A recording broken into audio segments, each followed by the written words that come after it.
Hello friends, I am Priyanka Khandelwal. I am pursuing Company Secretary course from Institute of Company Secretaries of India, LLB from Mewar University and MCOM from IGNOU. आज मैं आपको बताऊंगी industrial labour and general law के बारे में। आज हम उसके बारे में पढ़ेंगे। उसको पढ़ने से पहले हम थोड़ा उसका इंट्रोडक्शन लेते हैं। Industrial labour and general law ये जो है CS एग्जीक्यूटिव के आपका मॉड्यूल नंबर 2 के पेपर नंबर 7 है। ये जो है इसके अंदर हम क्या पढ़ेंगे, बेसिकली इसके अंदर हम फैक्ट्रीज जो वर्कर्स हैं जो काम कर रहे हैं उनकी सेफ्टी के बारे में वो सब पढ़ेंगे। चाइल्ड लेबर, अप्रेंटिसशिप पे जो आ रहे हैं उन सब के बारे में पढ़ेंगे। तो इसके अंदर जो आपका पेपर आएगा उसके अंदर 30 मार्क्स और 70 मार्क्स का डिवीजन होता है। मतलब आपके दो पार्ट है। पार्ट ए जो है वो है 70 मार्क्स का और पार्ट बी जो है वो है आपका 30 मार्क्स का।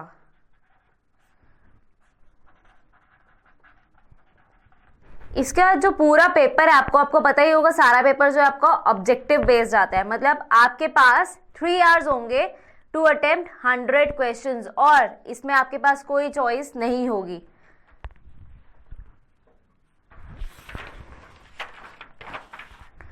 देखते हैं हमारे 70 मार्क्स में क्या क्या कवर हो रहे हैं। 70 मार्क्स में हमारे कवर हो रहे हैं 19 चैप्टर। आप देख सकते हो, factories act, minimum wages act, payment of wages, equal remuneration, ESI, EPF, payment of bonus, gratuity, workman compensation, contract labour, maternity benefit, child labour, ये सारे ट्रेड यूनियन, ये सारे जो 19 हैं ये सारे आपके 70 मार्क्स के अंडर कवर हो रहे हैं। दैट इज पार्ट ए।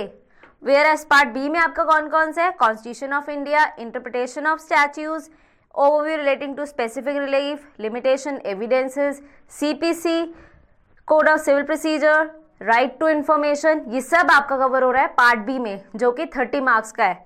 तो आप इससे अंदाजा लगा ही सकते हो कि 30 मार्क्स का अराउंड 70 मार्क्स का इसमें से आएगा पार्ट ए में से एंड बाकी रिमेनिंग 30 मार्क्स का आएगा हमारा पार्ट बी में से।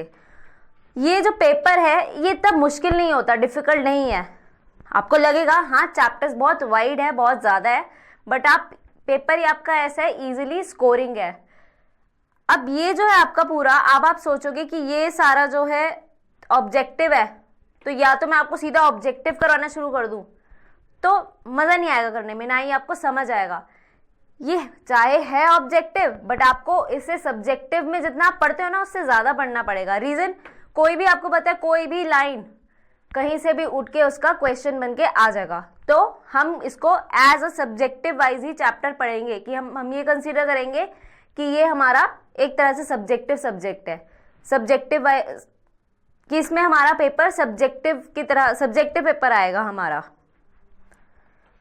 इसको हम एज अ सब्जेक्टिव पेपर पढ़ेंगे तभी हमारे ऑब्जेक्टिव जो इजीली सॉल्व हो पाएंगे। और ये बहुत स्कोरिंग है तो अच्छे से पढ़ना, आराम से ज़्यादा स्कोर कर सकते हो।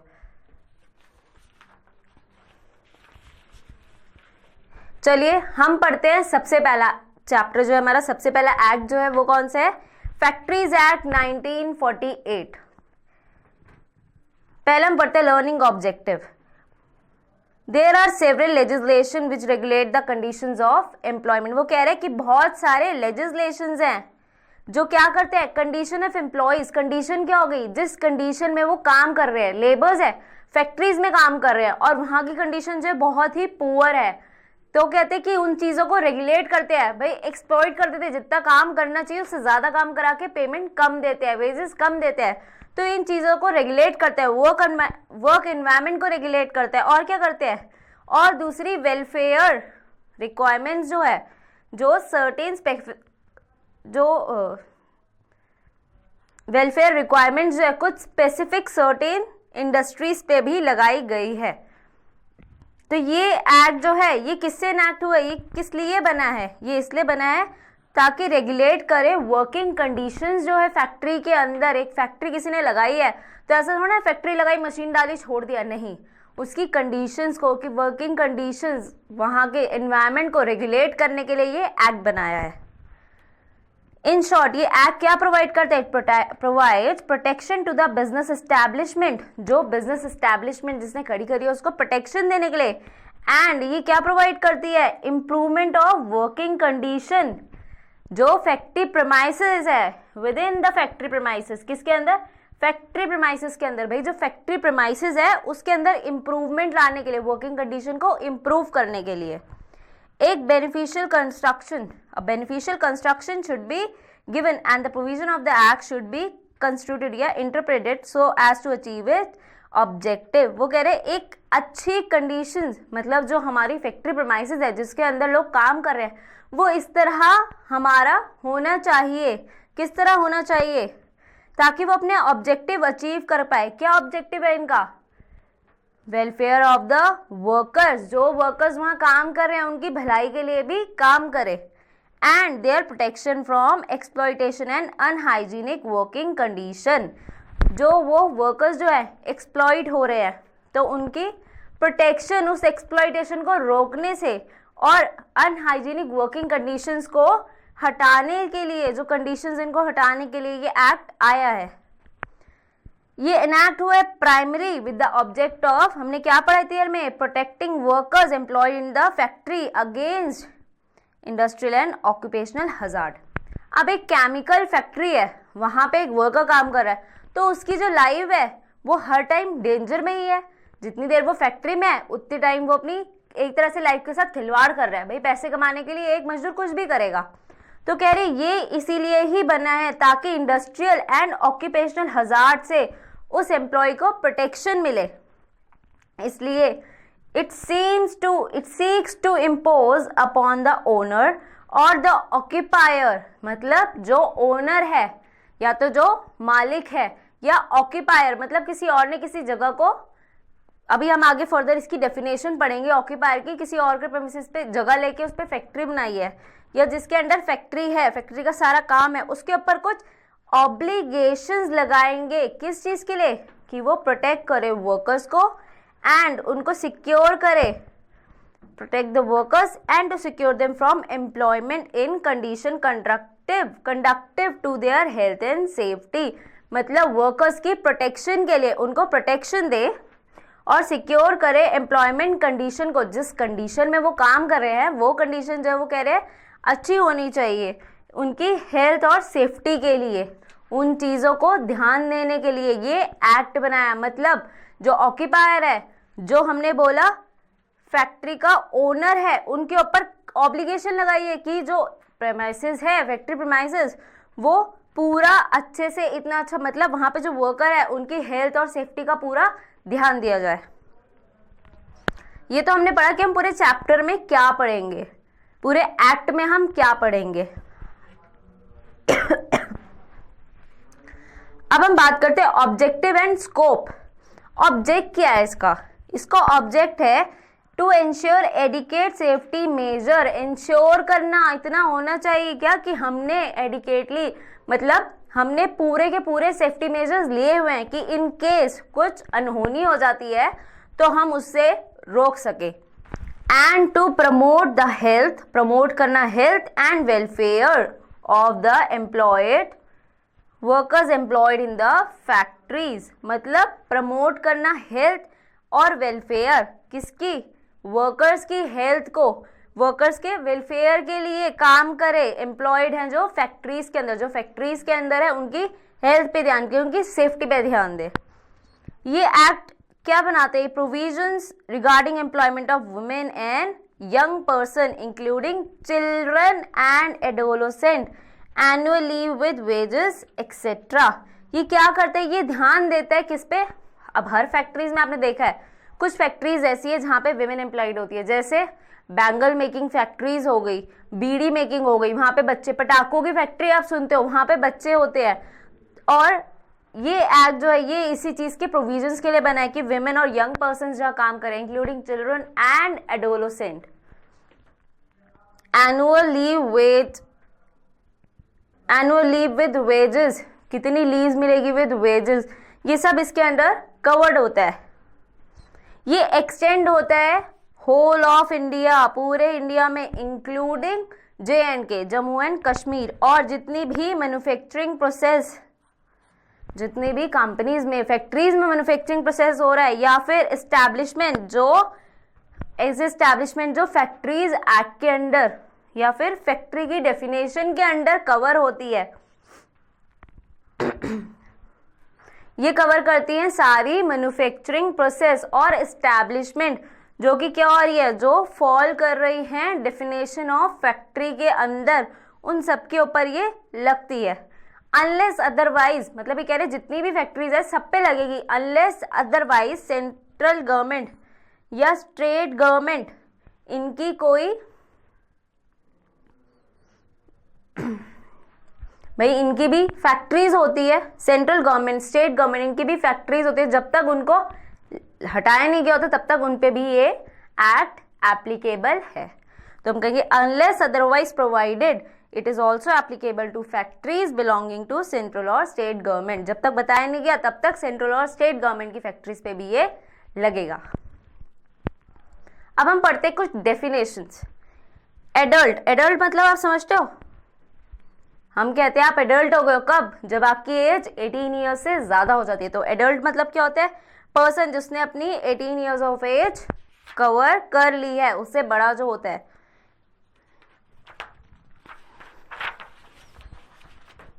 पर्सन जिसने अपनी age 18 years, a person whose age is 18 years और मोर, उसको हम क्या बोलेंगे, एडल्ट। एडोलोसेंट, एडोलोसेंट मतलब वो पर्सन जिसकी एज 15 ईयर्स से ज्यादा है बट 18 ईयर्स से कम है।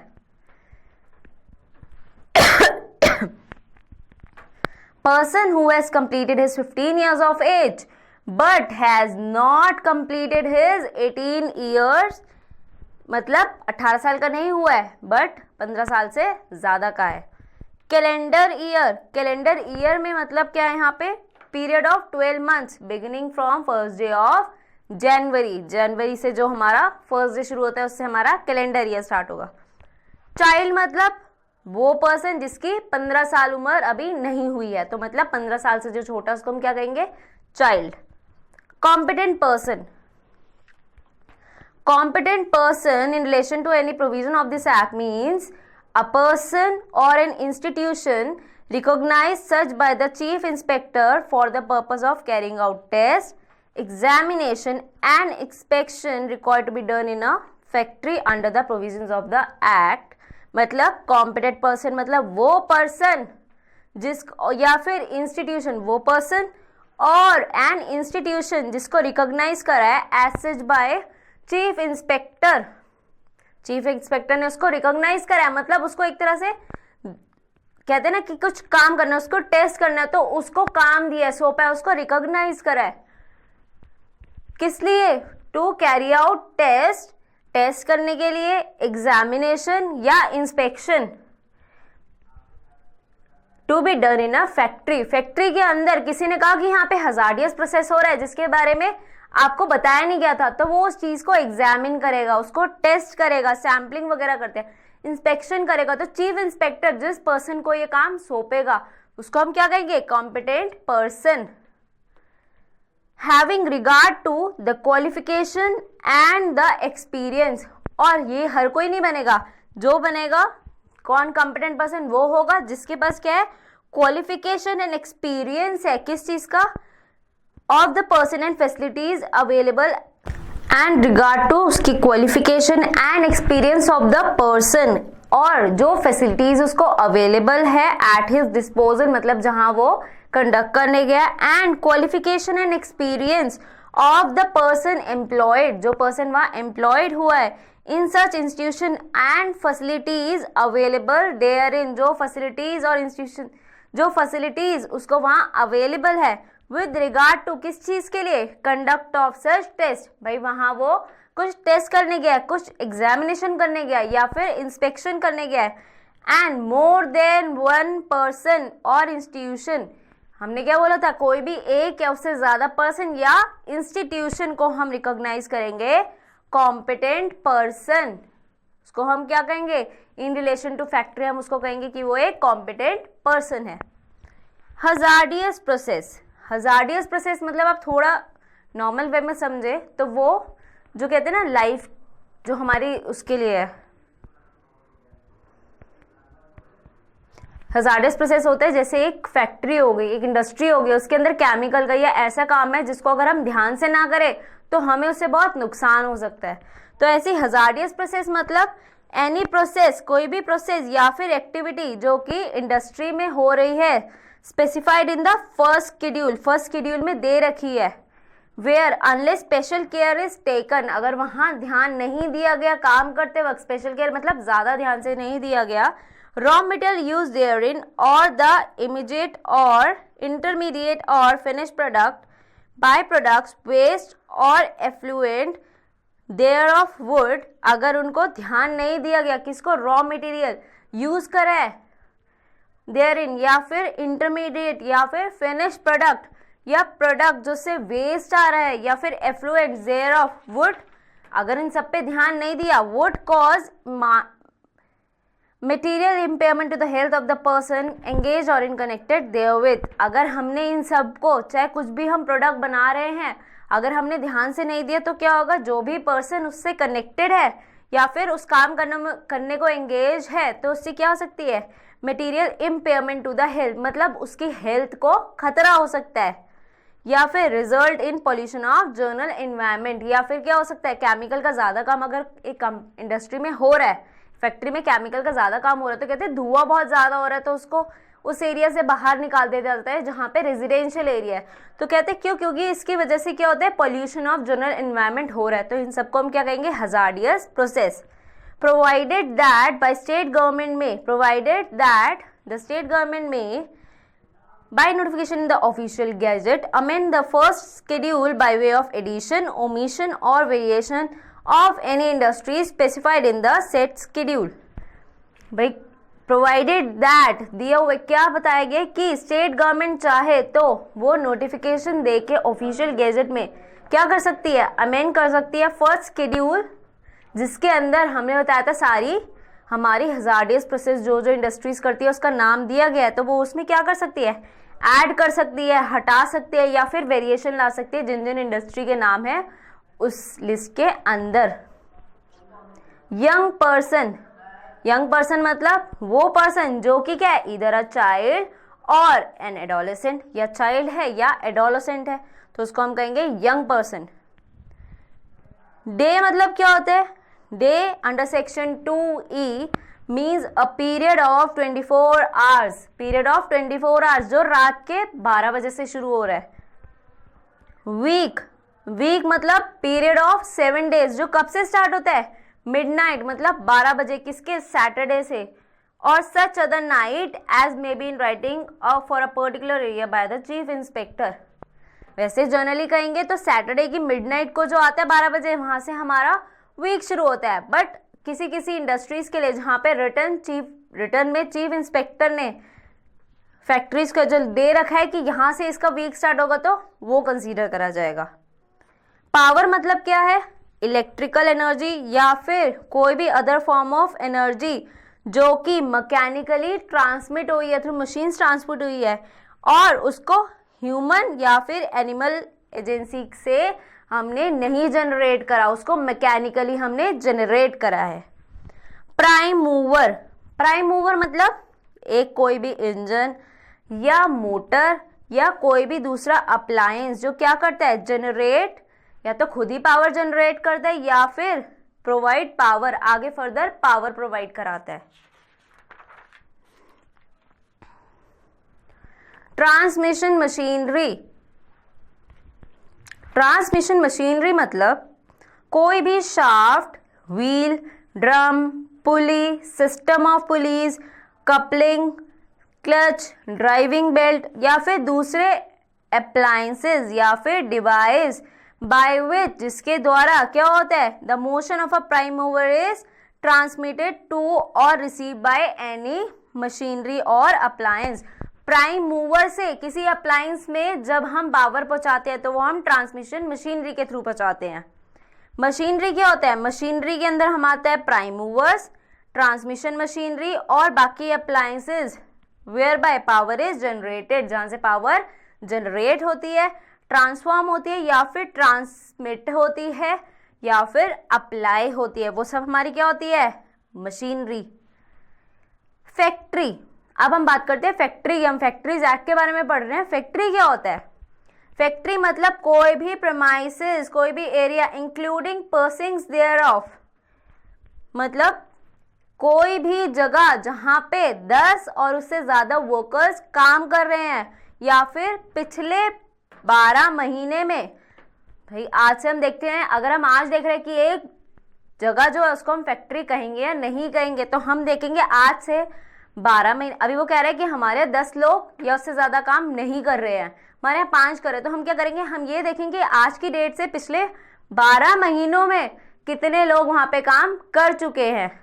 तो इसका मतलब है एनी डे प्रीसीडिंग 12 मंथ्स और in part of which manufacturing process is being carried out, या किसी पर्टिकुलर डेज में उन्होंने मैन्युफैक्चरिंग प्रोसेस करा था। On with the aid of power, with the aid of power, power के थ्रू मतलब manually नहीं करा। और in ordinarily so carried on, तो जहां पे 10 या उससे ज्यादा लोगों ने पिछले 12 महीने में या प्रेजेंटली काम करे उसको हम फैक्ट्री कहेंगे with the aid of power. या फिर जहां पे 20 और मोर वर्कर्स काम कर रहे हैं या काम कर रहे थे पिछले 12 महीने में, in any part of which is manufacturing process is being carried out, जहां पे मैन्युफैक्चरिंग प्रोसेस हो रहा है, and is being carried on without the aid of power, बिना पावर के, बिना बिजली के काम हो रहा है, और in orderly so carried on, और वो काम हो रहा है, तो हम क्या कहेंगे उसको कहेंगे हम फैक्ट्री। उस जहां पे वो काम हो रहा है उसको हम क्या कहेंगे, फैक्ट्री। एलिमेंट्स क्या है फैक्ट्री के? भाई एक तो क्या होना चाहिए, प्रेमाइसिस होना चाहिए, एक जगह होनी चाहिए जहां काम कर रहे हैं, और वहां पे क्या होनी चाहिए, there must be a manufacturing process which is being carried on और सो ऑर्डिनरली कैरिड और in any part of such a premises. भाई या तो वहां पूरे में काम हो रहा है या किसी भी पार्ट में हो रहा है, उस फैक्ट्री के, उस प्रेमाइसिस के मैन्युफैक्चरिंग प्रोसेस हो रहा है, उसको हम कहेंगे। देयर मस्ट बी 10 और more workers who are working in such premises on an day at least of the last 12 months where the said manufacturing process is carried on with the aid of power। भाई इसमें क्या लिखा है, third point में इसने लिखा है जहां पे 10 या उससे ज्यादा पर्सन पिछले 12 महीने में, पिछले 12 मंथ्स में क्या करते, with the aid of power काम कर रहे थे, या 20 और उससे ज्यादा लोग without the aid of power काम कर रहे थे, उसको हम क्या कहेंगे, उसको भी हम कहेंगे फैक्ट्री। पर फैक्ट्री की डेफिनेशन में क्या क्या नहीं आता हम पढ़ेंगे इसके। हम पढ़ेंगे the following are not covered by the definition of factory. हम पढ़ेंगे कि कौन कौन सी चीजें, कौन कौन सी जगह फैक्ट्री के अंडर कवर नहीं होती। Railway running shed, mines, mobile units of arm forces, hotels and eating places और रेस्टोरेंट, ये चारों जो है ये हमारे फैक्ट्री की डेफिनेशन के अंडर कवर नहीं होते। Meaning of word premises and precincts. Premises क्या होते हैं? प्रेमाइसिस मतलब एक general term meaning open land, कोई भी खुला एरिया या फिर एक एरिया जिसपे क्या है, विद बिल्डिंग और बिल्डिंग अलोन। भाई लैंड विद बिल्डिंग या फिर बिल्डिंग अलोन।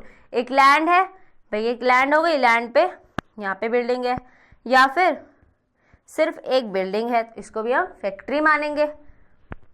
पर्सिंग्स मतलब स्पेस एनक्लोज बाय वॉल। अब समझो कि आपकी बिल्डिंग यहाँ पे है और आपने क्या कर रखा है, आसपास वॉल लगा रखी है, या एक आपकी फैक्ट्री यहाँ पे और आपने वॉल जो है वो यहाँ लगा रखी है, तो कह रहे हैं जो एरिया वॉल से भी कवर होता है, ये वाला एरिया, ये हो गया हमारा पर्सिंग्स, ये हो गया हमारा प्रीसिंक्ट्स। 10 और 20 वर्कर्स, इसका एक केस लॉ है AIR 1959। क्या है इसके अंदर, जहां पे वेयर 7 workers were employed in a premises where the process of converting paddy into rice by mechanical power was carried on. वो कह रहे हैं कि एक जगह पे जहां पे 7 से ज्यादा वर्कर्स जो है वो काम कर रहे थे और जहां पे क्या काम हो रहा था, पैडी को राइस में कन्वर्ट कर रहे थे bye mechanical power. And in the same promises, और उसी जगह क्या हो रहा था, 3 persons were temporarily employed for repair. 3 लोग जो थे वो टेम्पररी एम्प्लॉयड हुए थे, किस चीज के लिए, रिपेयर के लिए, मशीनरी की। विच had gone out of order, जो अब जा चुके थे, बट जो मैन्युफैक्चरिंग थी वो भाई मशीन ठीक हुई, इनको भेज दिया, काम खत्म। बट अब क्या कर रहे हैं वो, अपना मैन्युफैक्चरिंग प्रोसेस जो है वो तो कैरी ऑन उन्होंने कर ही रखा है।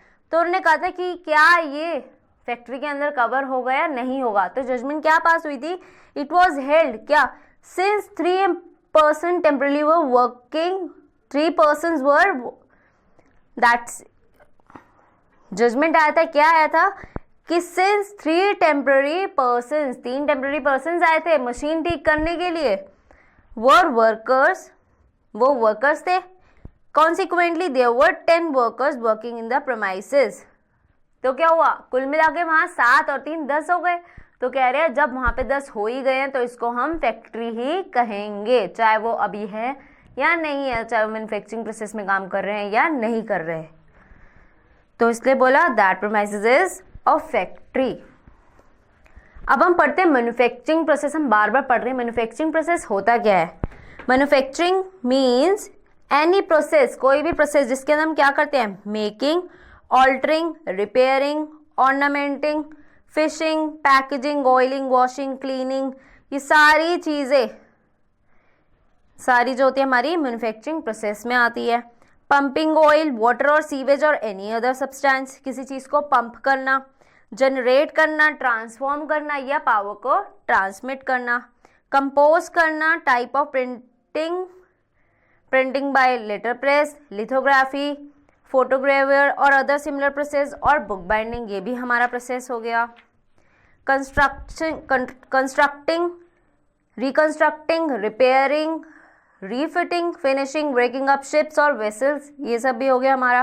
प्रिजर्विंग या स्टोर करना किसी भी आर्टिकल को कोल्ड स्टोरेज में, ये भी हमारा क्या हो गया, मैन्युफैक्चरिंग प्रोसेस के अंडर आएंगे। अब हम पढ़ेंगे process, following process that have been held to be manufacturing process, वो प्रोसेस जो कि हमने मैन्युफैक्चरिंग प्रोसेस बोला है, जिसको हमने कहा है कि ये मैन्युफैक्चरिंग प्रोसेस है। उन्होंने कहा सन क्योर टोबैको लीव्स जो आती है उसको क्या करते हैं, उनको पूरा तोड़ते हैं, सुखाते हैं, पीसेस करते हैं और पैकेज में डालते हैं, फिर उसको क्या करते हैं, उसको फैक्ट्री में भेजते हैं जहां पे उसकी अल्टीमेटली सिगरेट बनती है, वो हमारा हो गया मैन्युफैक्चरिंग प्रोसेस। प्रॉन्स को छीलना, काटना, वॉश करना कोल्ड स्टोरेज के लिए, ये भी क्या होता है, ये जिसको हम क्या यूज करते हैं फर्दर फॉर सेल या फिर यूज और डिस्पोज करने के लिए, ये भी हमारा क्या हो गया, manufacturing process. Stitching old gunny bags and making them fit for use, ये भी आएगा हमारा।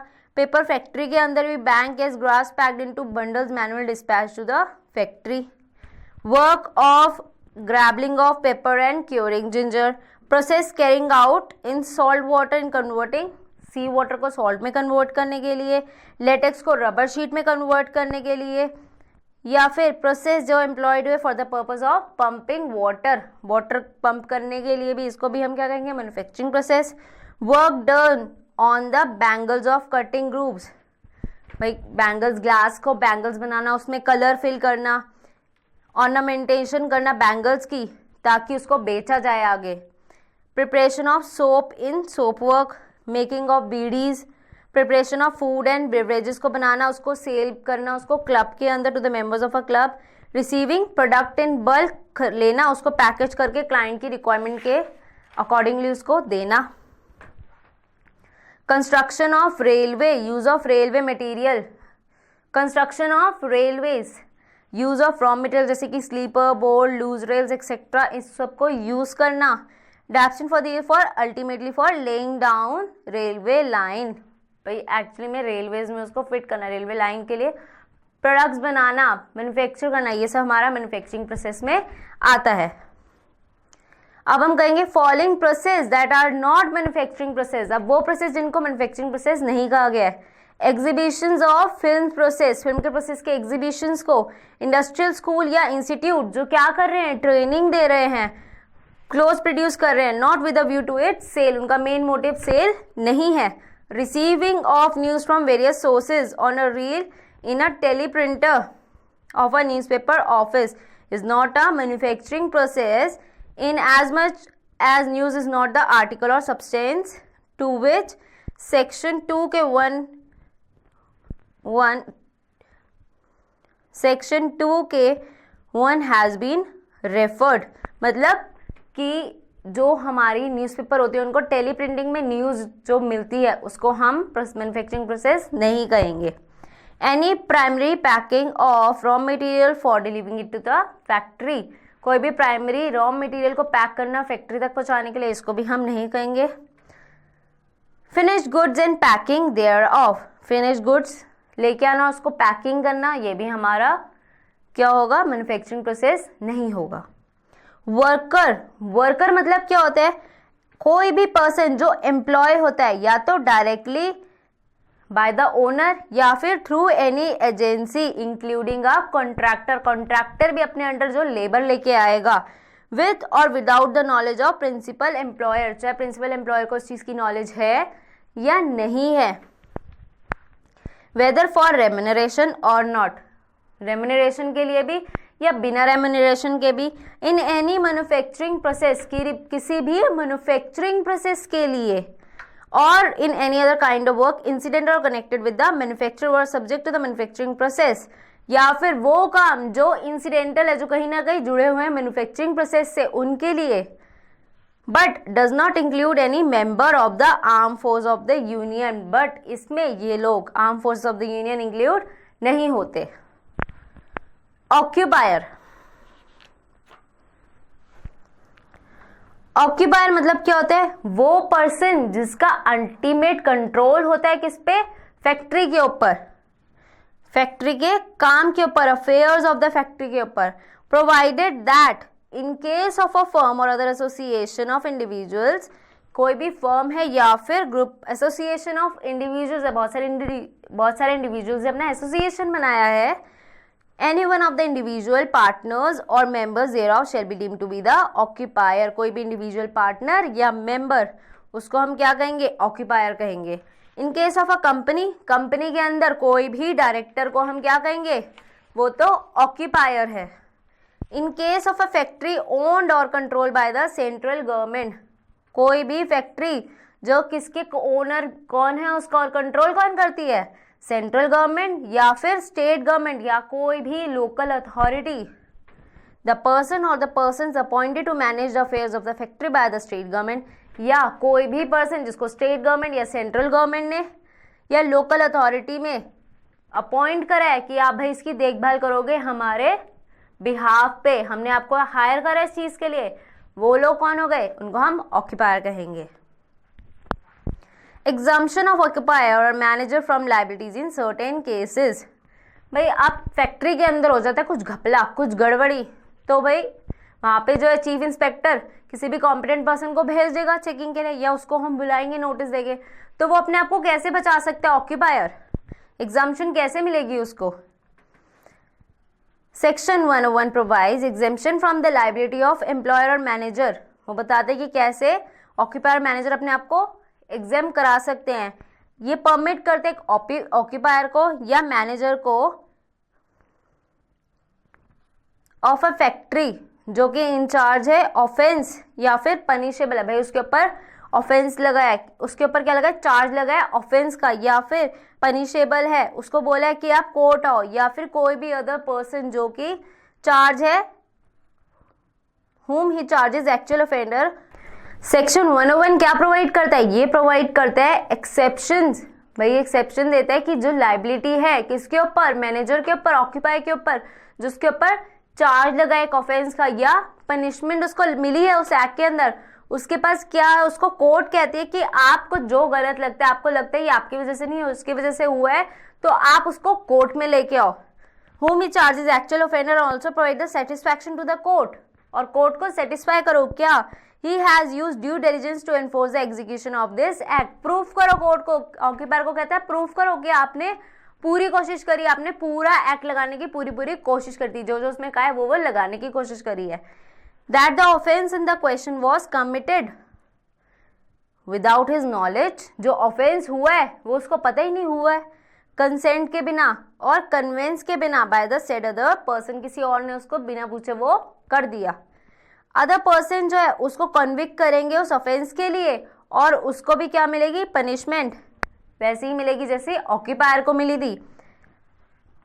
इन such a case in such a case occupier या फिर मैनेजर जो है उसको डिस्चार्ज कर दिया जाएगा, मतलब उसको छोड़ दिया जाएगा। सेक्शन जो है एग्जम्पशन है प्रिंसिपल ऑफ स्ट्रिक्ट लायबिलिटी का, एक तरह से एग्जम्पशन है, बट बेनिफिट तभी मिलेगा, but the benefit would be available only when जो रिक्वायरमेंट है इस सेक्शन की वो फुली कंप्लाइड होती है और कोर्ट फुली सेटिस्फाई होना चाहिए, तभी वो ऑक्यूपायर या मैनेजर को छोड़ेगा। अब हम पढ़ेंगे स्टैट्यूटरी एजेंसीज और उनके कुछ provisions. Section 3 empowers state government को एम्पावर करता है कि वो रूल्स बना सकती है इस रेफरेंस में through out any time of the day, किसी भी टाइम बना सकती है इंडियन स्टैंडर्ड टाइम के हिसाब से। सेक्शन 4 क्या कहता है? सेक्शन 4 डिक्लेयर करता है डिफरेंट डिपार्टमेंट को to be a separate factories. भाई सेक्शन 2 एम्पावर करता है स्टेट गवर्नमेंट को कि वो किसी भी एक कंपनी के डिपार्टमेंट को कभी भी वो क्या डिक्लेयर कर सकता है, वो फैक्ट्री डिक्लेयर कर सकता है, या 2-3 फैक्ट्री को क्लब करके एक फैक्ट्री डिक्लेयर कर सकता है। This power utilise by state government. ये स्टेट गवर्नमेंट या तो अपने आप से या फिर एप्लीकेशन दिया ऑक्यूपायर ने कि प्लीज आप इसको ऐसे कंसीडर करो, तो वो उसको वैसे कंसीडर करने की कोशिश करेगा, ध्यान देगा। But no order could be made on its own motion unless occupier is heard in this regard. But वो डिसीजन लेने से पहले उसको ऑक्यूपायर की सुननी पड़ेगी, उससे पहले वो डिसीजन नहीं ले सकता। पब्लिक इमरजेंसी की बात करी तो सेक्शन 5 क्या कहते हैं? सेक्शन 5 एम्पावर करता है स्टेट गवर्नमेंट को कि वो एग्जाम कर सकता है बाय नोटिफिकेशन किसी भी फैक्ट्री को या फिर क्लास या डिस्क्रिप्शन ऑफ फैक्ट्री, जितने भी ये एक्ट लगे हैं उससे उन सबको फ्री कर सकता है, एग्जाम कर सकता है। Except section 67 for such period subject to such condition at may it think fit. भाई जितना उसको ठीक लगता है वो उतना उसको फ्री कर सकता है। However no such notification shall be made exceeding period. ऐसी नोटिफिकेशन जितना पीरियड दिया उससे ज्यादा नहीं हो सकती, subject to such conditions as it may think fit. However, no notification shall be made exceeded the period of 3 months at a time. मतलब अगर स्टेट गवर्नमेंट जो है किसी को थोड़े टाइम के लिए एग्जाम करता है तो वो एट अ टाइम 3 महीने से ज्यादा उसको उस चीज से एग्जाम नहीं कर सकता। स्टेट गवर्नमेंट जो है ये सारा काम किसके थ्रू करता है? Through inspecting staff, state government जो ये सारा काम किसके थ्रू करती है? इंस्पेक्टिंग स्टाफ के थ्रू, सर्टिफाइंग अथॉरिटीज के थ्रू, वेलफेयर एसोसिएशन के थ्रू, सेफ्टी ऑफिसर्स के थ्रू। तो ये 4 लोग हैं जिसके थ्रू ये काम करता है। इंस्पेक्टिंग स्टाफ सेक्शन 8 एम्पावर करता है सेंट्रल गवर्नमेंट। सेक्शन 8 एम्पावर करता है स्टेट गवर्नमेंट को कि क्या कर सकता है वो? टू अपॉइंट इंस्पेक्टर या फिर एडिशनल इंस्पेक्टर या चीफ इंस्पेक्टर और सर्च इंस्पेक्टर जिनके पास इंस्पेक्टिंग स्टाफ की क्वालिफिकेशन है उसको वो अपॉइंट कर सकता है। सेक्शन 8 सब सेक्शन 2 के एम्पावर करता है स्टेट गवर्नमेंट को कि वो अपॉइंट कर सकता है कुछ public officers to be the additional inspector for certain areas assign to them. कुछ एरियाज के हिसाब से भी कुछ पब्लिक ऑफिसर्स बना सकता है। जो अपॉइंटमेंट होती है इंस्पेक्टर की, एडिशनल इंस्पेक्टर की और चीफ इंस्पेक्टर की, ये जब हम कैसे उनको अपॉइंट कर सकते हैं? हम ऑफिशियल गैजेट में नोटिफिकेशन दे के उनको अपॉइंट कर सकते हैं। When in any area there are more inspectors than one. एक एरिया जहां पे एक से ज्यादा इंस्पेक्टर है, स्टेट गवर्नमेंट जो है नोटिफिकेशन देगा ऑफिशियल गैजेट में और डिक्लेयर करेगा powers which inspector shall respectively exercise. मतलब सबको अपनी अलग अलग पावर बता देगा, ऑफिशियल गैजेट में लिख देगा कि आपकी ये पावर है, आपकी ये पावर है। और जो इंस्पेक्टर है to whom the prescribe notes are to be send, और बता देगा कि आप किस किस को ये भेजा है या किस किस को ये भेजना है। Powers of inspector. इंस्पेक्टर की पावर्स क्या है? सेक्शन 9 डिस्क्राइब करता है powers of inspector subject rules made there in behalf और the purpose of the act. मतलब इसके अंदर हमें क्या बताया गया है? इसके अंदर हमें बताया गया है कि एक इंस्पेक्टर की क्या क्या पावर्स है जो वो एक्सरसाइज कर सकता है। An inspector may exercise any of the following powers within the local limits for which he is appointed. Inspector may exercise any of the following powers. ये सारी powers वो exercise कर सकता है इनमें से कुछ भी within local limits, but उसी एरिया के अंदर जिसके लिए वो अपॉइंट करा गया. क्या क्या पावर्स है? He can enter any place which he used or which he has reason to believe is used as a factory. वो किसी भी जगह में जा सकता है जो उसको लगता है फैक्ट्री है. वो एग्जामिनेशन कर सकता है प्रमाइसिस की, प्लांट की, मशीनरी, आर्टिकल, सब्सटेंस, और इंक्वायर कर सकता है इनटू एनी एक्सीडेंट और dangerous occurrence whether resulting in bodily injury, disability और नॉट. और वो क्या कर सकता है? किसी भी इंसिडेंट, चाहे उससे किसी को हानि हुई है, इफेक्ट हुआ है या नहीं हुआ, उसकी भी इंक्वायरी कर सकता है. और take on the spot otherwise statement of any person, किसी भी ऑन द स्पॉट या फिर जो भी इससे रिलेटेड पर्सन है उसका क्या लग सकता है? उसकी स्टेटमेंट ले सकता है. Which he may consider necessary for such inquiry, जिसको लगता है वो उससे कहीं ना कहीं इंपॉर्टेंट जुड़ा हुआ है, इंपॉर्टेंट है उस चीज के लिए. Require the production of any prescribe register, वो क्या कह सकता है? वो कह सकता है कंपनी को, वो कह सकता है फैक्ट्री ओनर को या मैनेजर, उसको कहेगा कि मुझे ये सब दो, रजिस्टर दो या कोई भी डॉक्यूमेंट दो. उसको छीन सकता है, उसकी कॉपीज ले सकता है, रिकॉर्ड की या दूसरे डॉक्यूमेंट्स की या किसी पोर्शन की जो है वो उसकी कॉपीज ले सकता है. वो मेजरमेंट ले सकता है, फोटोग्राफ ले सकता है और वो रिकॉर्डिंग्स भी कर सकता है जो उसको एग्जामिनेशन के लिए इंपॉर्टेंट लगती है. इन केस उसको कोई सबूत मिला, आर्टिकल मिला, कोई सब्सटेंस मिला प्रमाइसिस के अंदर और उसको लगता है कि इसकी वजह से ही क्या हुआ था, डेंजर या फिर हेल्थ और सेफ्टी जो थी वर्कर की वो इसी वजह से दुर्घटना घटी है, एक्सीडेंट हुआ है, तो वो क्या कर सकता है? इन द केस वो उसकी उस आर्टिकल जिसको लगता है दुर्घटना हुई थी, उसकी वजह से नुकसान हुआ है, वो क्या करेगा? उसको अपने पोजेशन में ले लेगा, अपने कब्जे में ले लेगा और जब तक अपने पास रखेगा जितने टाइम के उसको एग्जामिनेशन करनी है. तो ये in case of any article और substance found in any premises being an article, या आर्टिकल है या सब्सटेंस है जो उसको लगता है क्या कॉज, जिसकी वजह से हुआ है या फिर डेंजर हो सकता है, अभी हुआ है या होने वाला है, हो सकता है, हेल्थ और safety of the workers, safety के लिए हेल्थ के ऊपर वर्कर्स की ऐसा हो सकता है. डायरेक्ट टू बी डिसमेंटल्ड और subject to it any process और टेस्ट, वो क्या कहेगा उसको? या तो डिसमेंटल कर दो, अगर वो भाई एक जगह कहीं फिक्स है उसको कहेगा डिसमेंटल करके निकाल दो. And take possession of any such article, उसकी पोजेशन ले लेगा सब्सटेंस की, पार्ट देयर ऑफ, और उसको डिटेन करेगा. कब तक के लिए? जब तक उसको लगता है कि एग्जामिनेशन के मुझे इसकी जरूरत है. Production of documents, factories act क्या रिक्वायर करते हैं? Maintenance of certain register. भाई हर फैक्ट्री के अंदर कुछ रजिस्टर, कुछ रिकॉर्ड्स बना के रखने पड़ते हैं. इंस्पेक्टर्स जो है उसको एम्पावर करा गया है, उसको पावर दी हुई है किस चीज़ की?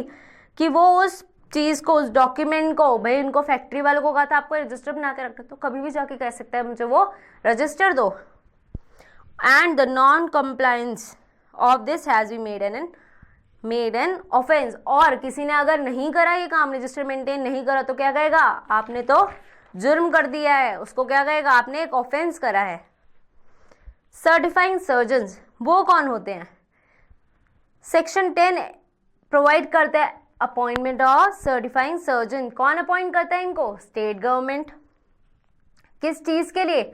टू परफॉर्म सच ड्यूटीज, वो ड्यूटीज जो उनकी लोकल लिमिट्स में आती है. और फॉर सच फैक्ट्री या class description of factories as may be assign to certifying surgeons.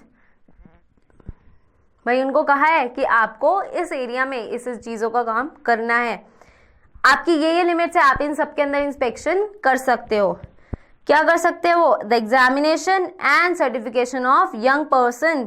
कौन कौन यंग पर्सन्स है उनके एग्जामिनेशन और सर्टिफिकेशन कर सकते हैं, या फिर जो भी लोग काम में लगे हुए हैं, उस फैक्ट्री में लगे हुए हैं, द एग्जामिनेशन कर सकते हैं उसका. The examination of persons engaged in factories in such dangerous occupation or process as may be prescribed. भाई कितने डेंजरस में कौन कौन काम कर रहा है, इतने डेंजरस एक्टिविटी में कौन कौन इन्वॉल्व है.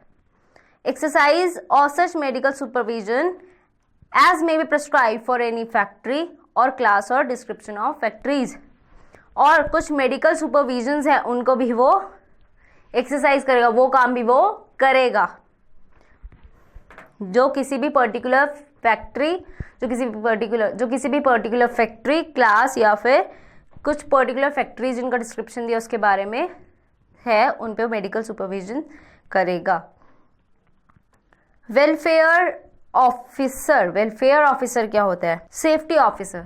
सेक्शन 40 भी एम्पावर करता है स्टेट गवर्नमेंट को कि वो क्या करे, डायरेक्ट करे ऑक्यूपायर को कि जहाँ भी जिसकी भी फैक्ट्री में 1000 या उससे ज़्यादा लोग एम्प्लॉय हैं या जहाँ पे मैन्युफैक्चरिंग प्रोसेस हो रहा है वो एक सेफ्टी ऑफिसर रखे, जिसके अंदर क्या क्या काम कर रहे हैं वो. रिस्क और बॉडीली इंजरी, जहाँ पे बॉडीली इंजरी हो सकती है, पॉइजनिंग हो सकती है या डिसीज हो सकती है या फिर कोई भी हेल्थ हजार्ड हो सकता है हेल्थ के लिए. तो जो ड्यूटीज़ और क्वालिफिकेशन और वर्किंग कंडीशंस जो हैं वो कौन देगा इनकी? State government. Approval, licensing and registration of factory. Section 6 empower करता है स्टेट गवर्नमेंट की, वो रूल्स बना सकता है विद रिगार्ड टू लाइसेंसिंग किसकी होगी, रजिस्ट्रेशन किसकी होगी in the following matters. Submission of plan of any class और description of factories to the chief inspector और स्टेट गवर्नमेंट. भाई अपने प्लान्स को कोई भी फैक्ट्री वाले जो फैक्ट्री सेटअप करना चाहते हैं, इनकी फैक्ट्रीज चल रही है, वो चीफ इंस्पेक्टर या स्टेट गवर्नमेंट को दे सकते हैं. Obtaining previous permission of state government और चीफ इंस्पेक्टर. भाई परमिशन लेना स्टेट गवर्नमेंट के और चीफ इंस्पेक्टर किस चीज़ के लिए? For the site on which factories to be situated. Permission लेना कि हमें यहाँ फैक्ट्री लगानी है, साइट बताना. एंड फॉर कंस्ट्रक्शन और एक्सटेंशन ऑफ एनी फैक्ट्री और क्लास और डिस्क्रिप्शन ऑफ फैक्ट्रीज, या फिर फर्दर कंस्ट्रक्शन के लिए या एक्सटेंशन के लिए परमिशन लेना. हाउएवर रिप्लेसमेंट ऑफ एन और एडिशन ऑफ एनी प्लांट और machinery with in prescribe limit shall not amount to extension of the factory. वो कह रहा है उसी में ही एडिशन करना या रिप्लेसमेंट करना किसी भी प्लांट या मशीनरी की जिससे जो हमारी लिमिट्स है वो एग्जॉस्ट नहीं हो रहे हैं या उसको हम क्रॉस नहीं कर रहे हैं.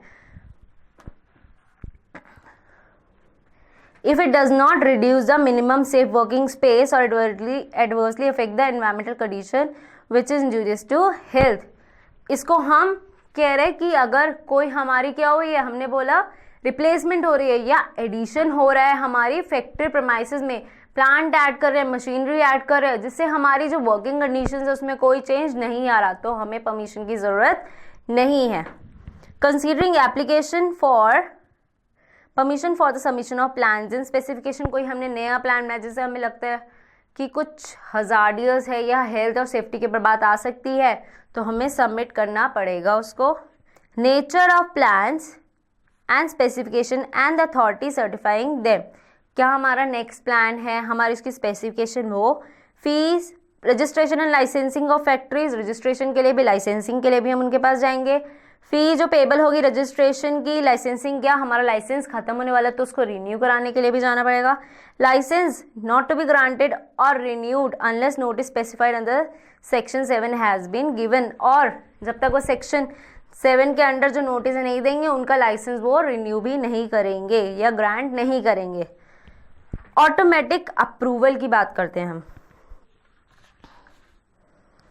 अगर हम एप्लीकेशन डालते हैं for the approval of site के लिए, कंस्ट्रक्शन के लिए या एक्सटेंशन ऑफ फैक्ट्री के लिए या फिर रिक्वायर्ड प्लान्स और स्पेसिफिकेशन के लिए, हमने by registered post state government को क्या करा है, भेज दिया या फिर चीफ इंस्पेक्टर को भेज दिया है, और 3 महीने के अंदर अंदर विद इन 3 months अगर from the date of which the application is send, उसके 3 महीने तक हमें कोई उनका जवाब नहीं आया, तो हम क्या मानेंगे कि हमारी एप्लीकेशन जो है वो ऑटोमेटिकली अप्रूव हो गई है. Appeal against refusal to grant permission. और इनके स्टेट गवर्नमेंट या चीफ इंस्पेक्टर ने मना कर दिया कि हम आपकी एप्लीकेशन एक्सेप्ट नहीं करेंगे. एप्लीकेंट जो है within 30 days of the date of such refusal, वो क्या कर सकता है, वो अपील कर सकता है सेंट्रल गवर्नमेंट को किसके? ऑर्डर ऑफ स्टेट गवर्नमेंट के अगेंस्ट, कि भाई उसने मेरे अगेंस्ट ऑर्डर दिया है, तो वो अपील कर सकता है किसको? सेंट्रल गवर्नमेंट को। स्टेट गवर्नमेंट अगर कोई अथॉरिटी नहीं करती है तो अप्रूव नहीं करती है तो स्टेट गवर्नमेंट को, तो स्टेट गवर्नमेंट को अगर कोई अथॉरिटी अप्रूव नहीं करती है तो स्टेट गवर्नमेंट को वो क्या करेगा? अपील करेगा। नोटिस बाय ऑक्यूपायर, हमने सेक्शन 7 का नोटिस पढ़ा था। सेक्शन 7 में क्या नोटिस है? सेक्शन 7 इम्पोज करता है नोटिस, एन ऑब्लिगेशन, एक ऑब्लिगेशन लगता है ऑक्यूपायर पे कि वो एक रिटन नोटिस दे, जिसके अंदर वो क्या देगा? प्रिस्क्राइब पर्टिकुलर्स देगा चीफ इंस्पेक्टर को 15 days before an occupier begins to occupy or use premises as a factory। भाई 15 दिन पहले अगर वो किसी जगह को ऑक्यूपाई करना चाह रहा है, या 30 डेज पहले अगर वो सीजनल फैक्ट्री है, मतलब विंटर्स के लिए काम कर रही है, तो विंटर जब वो काम शुरू करेगा, रिजम्पशन करेगा वर्क का, तो उसके 30 दिन पहले वो क्या करेगा? वो एक नोटिस देगा स्टेट गवर्नमेंट को या चीफ इंस्पेक्टर को। और अच्छा, जो यहाँ पे हमारा बताया गया है कि resumption of work, seasonal factories के लिए जो काम करते हैं वो अपने रिजम्पशन ऑफ वर्क, अपना काम दोबारा शुरू करने से 30 दिन पहले वो नोटिस भेजते हैं। तो वो सीजनल फैक्ट्रीज वो होती है जो 180 दिन से कम पूरे साल में काम करती है। वो क्या क्या कंटेंट देगी नोटिस में? नेम क्या है और सिचुएशन क्या है फैक्ट्री की, ऑक्यूपायर का नेम और एड्रेस क्या है, नेम और एड्रेस ही ओनर का क्या है ऑफ द प्रेमाइस और बिल्डिंग, एड्रेस जहाँ पे फैक्ट्री की सारी रिलेटेड बात कुछ बोलनी है, उसको कुछ भेजना है नोटिस वगैरह, तो कहाँ पे भेजे, नेचर क्या मैन्युफैक्चरिंग प्रोसेस का जो फैक्ट्री में ड्यूरिंग नेक्स्ट 12 मंथ्स होगा, टोटल रेटेड हॉर्स पावर जो इंस्टॉल होगी फैक्ट्री में, we shall not include the rated horsepower of any separate standby plant, we shall not include the rated horsepower of any separate standby plant. कोई standby plant ने सिर्फ उसी की बात करी है। Name of the manager जो सारा ध्यान रखेगा कि पर्पस ऑफ द एक्ट जो वो कैरिड आउट हो, नंबर ऑफ वर्कर्स जो एम्प्लॉय होंगे फैक्ट्री में, और जो भी अदर पर्टिकुलर्स हैं जो प्रिस्क्राइब करे गए हैं वो सब देगा। Notice where new manager is appointed,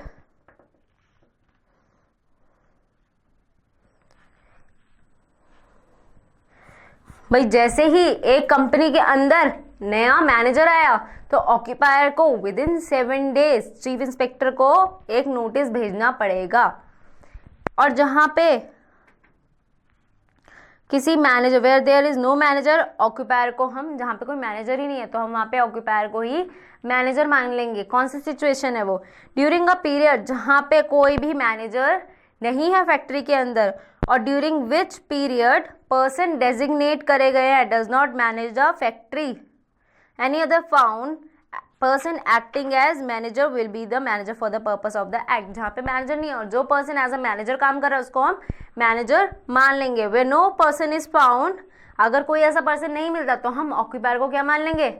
ये मैनेजर है।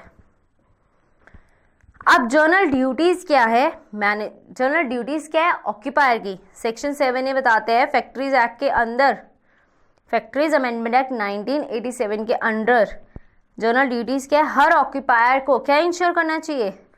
सो far is reasonable practice the health, उसको हेल्थ, सेफ्टी और वेलफेयर ऑफ द वर्कर्स के लिए जब तक उसकी फैक्ट्री में काम कर रहे हैं उनकी इन तीनों चीज़ों पे ध्यान देना चाहिए। क्या क्या? Work, safety and welfare, 3 things पे ध्यान देना चाहिए। जो अरेंजमेंट है फैक्ट्री में वो ऐसी होनी चाहिए कि जो काम करे उनकी सेफ्टी हो, और absence of risk to health in connection with the use, handling, storage and transport of any article or substance, और रिस्क वहाँ पे जहाँ वो काम करें वहाँ कम होना चाहिए, नहीं होना चाहिए। प्रोविजन ऑफ सच इंफॉर्मेशन, ऐसी इंफॉर्मेशन, इंस्ट्रक्शन, ट्रेनिंग और सुपरविजन होनी चाहिए एज अ नेसेसरी, जो ज़रूरी है वर्कर्स को वो सब पता होना चाहिए उनकी हेल्थ को, उनकी हेल्थ की सेफ्टी के लिए, उनकी वेलफेयर के लिए। Maintenance of all the places of the work in a factory in a condition that is safe, जितने भी वर्किंग कंडीशन है वो सेफ होनी चाहिए बिना रिस्क के। और मेंटेनेंस जो होती है and maintenance of such means of access to and egress from such places are as safe without such risk, मतलब ये सारी प्लेसेस जो है विदाउट रिस्क होनी चाहिए।